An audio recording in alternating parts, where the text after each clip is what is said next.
More than 5 years ago, Islamists attacked the Paris offices of the satirical magazine Charlie Hebdo and a Jewish supermarket. They murdered 17 people before being shot dead by police. They had accomplices who escaped, and their trial has now begun. The magazine was targeted because it published cartoons of the Prophet Muhammad. We'll have an update soon from Paris, but first, DW's Lisa Lewis met the widow of one of those killed. Marie Zwolinski is still traumatized. 5 years ago, her husband George was killed in the Islamist attack on Charlie Hebdo. He was a cartoonist at the magazine and the love of her life. My life was turned upside down. It's his absence, the absence of his gaze, that accompanied me for 47 years. This absence has caused me to fall ill with cancer, and I have regular nightmares. In some of them, I become my husband and live through his last moments facing the Kalashnikov. Maryse is one of the plaintiffs in the court case.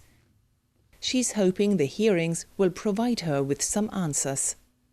C'est ma nature, si vous voulez, de comprendre ce qui s'est passé dans la tête de ce Cherif. I need to understand as best as I can what was in the mind of his assassin Cherif Kouachi.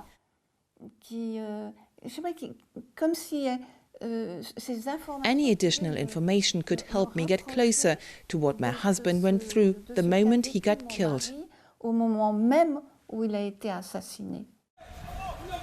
The attack put France on high alert. The terrorists were on the run for days. Millions of people then took part in a huge demonstration of unity in the face of this attack on press freedom. The slogan, "Je suis Charlie," went global. But since the attack on Charlie Hebdo's newsroom behind me here, defending the freedom of the press in France has become more difficult, especially with the rise of populist politics and an increasing distrust of the traditional media. Charlie Hebdo has continued to operate from a secret location. The magazine still regularly receives threats. Its editor-in-chief says the internet has made things worse. Nowadays, when people read critical comments on social media, they immediately take them personally. They often threaten us in a very violent way. But satire and press cartoons are supposed to upset people and be thought-provoking. That cartoon culture is increasingly getting lost. De la perception et de la lecture du dessin qui se perd de plus en plus. Marie Zwolinski is trying to maintain her husband's legacy in her own way. I am pursuing one of his projects, a European house of satirical and press cartoons. This is how I continue his fight for press freedom. She will also keep publishing her husband's cartoons, so that his spirit lives on. And let's go now to the courtroom in Paris, where our correspondent Lisa Lewis is covering the trial for us. Lisa, this trial bringing up painful memories in France for so many, as we've just seen there in that report. What are people saying now, 5 years later? Well, absolutely. This trial is indeed very important for many people here. First of all, obviously, the survivors and the families of the victims. They're looking for answers. They're looking to understand what really happened, and that might help them to live in a bit more easy way with that pain they have been facing since January 2015. But this trial is also crucial for France as a country. It's a historical trial, and as one lawyer said this morning, it's the democratic answer to a barbaric act. So France is trying to understand what really happened there, what went wrong, what could be done better in the future to prevent such horrible attacks from happening. And this is also a historical trial as to the fact that it's being recorded and will be archived. That's very rare in French judicial history. With the goal there of prevention that you've mentioned, we have to mention that Charlie Hebdo is still facing threats. Are writers, artists, journalists, are they still at risk if they criticize Islam in today's France?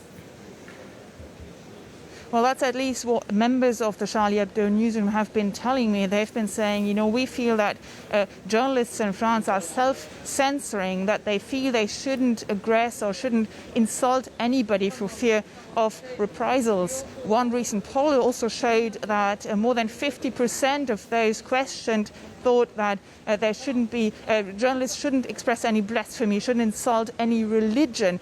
However, the Charlie Hebdo news team obviously says that's what we do. We insult everybody and we have the right to laugh about everything and everybody.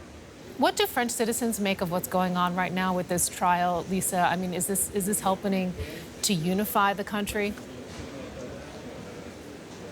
Well, that's obviously the hope here. You know, when you look back at to January 2015, as I said in my report, lots of people came together to show unity in the face of this horrible attack on press freedom, and many here are hoping that this trial might again bring people together, because they shouldn't forget that they're facing this common enemy of violence against this freedom. However, there are other fractures in French society. When you look back at the Yellow Vest movement, you know, these demonstrations that went on for over a year and showed that there was this rift between, you know, the countryside and the city here in France, that many people feel left behind by those who earn more, and those people who feel left behind certainly won't feel better because of this trial, but they might stand together for a moment just to remember that they are one nation and should really show unity in face of such an attack. With The View from Paris, DW's Lisa Lewis. As this trial begins today, a number of alleged accomplices facing justice for their role in the Charlie Hebdo massacre. Thanks for your reporting, Lisa.